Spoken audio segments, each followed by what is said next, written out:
get ready for the dictation. Start. Sir, the budget has been variously described and criticized as one that increases the burden of the common man, one which gives concessions to the rich and encourages foreign investments. I agree, sir, that it is all this and much more, but it certainly is not a highwayman's budget.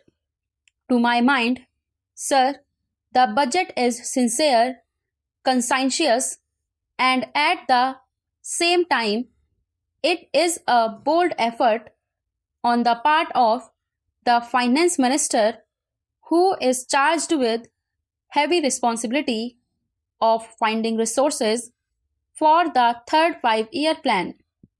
This plan, to my mind, sir, is not at all ambitious in view of our needs. It may be looked upon as a rather heavy demand, but looking to our needs, it is not very ambitious. Sir, the fact that even the considerations of the coming general elections could not deflect the finance minister from the course which seemed to him necessary and proper should earn him the appreciation of every right-thinking man. The common man's interest, as I said, is nearer to our hearts than perhaps some others can claim, or at least it is equally nearer to us, and yet there come times in a nation's history when it becomes necessary for the people to postpone the fruits of their labor and enterprise to secure the future. Here also, sir, opinions may differ.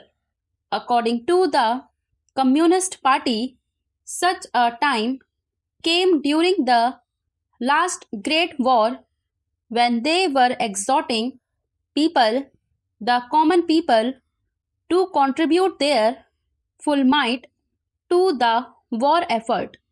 According to us, however, sir, we are passing through such a time at the present moment, and I have no doubt that the common people appreciate this position and will willingly tighten their belts, contribute their full might, and will surely return the Congress to power, having full confidence in the future and looking to a future where their posterity will be assured of a far better social and economic order.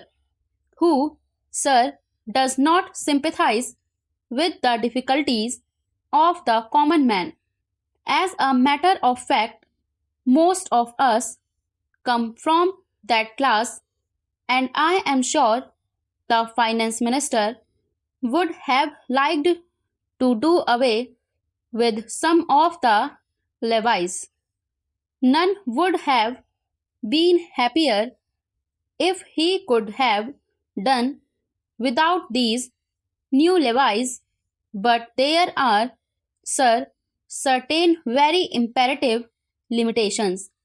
We are passing through a critical period. Sir, it may not be necessary to continue these levies for a long time. Rather, I am inclined to think that before long it may be possible to give up some of them at least. I have very valid reasons to think so. Our public undertakings are coming to their own, and some of our important irrigation and power projects have just been completed. Some others are nearing completion, and in due course I think in the very near future, they must yield returns. This will go a long way to lighten the burden of the common man. We might, sir, also resort to some other ways. I suggest that we might take to public trading in some specific items of export and import. That would also certainly go a long way and help us. The private corporate sector has been steadily growing and has been developing capacity. It is sure to benefit from all these present concessions and develop greater capacity. This sector must come forward to meet new demands for taxation in the future.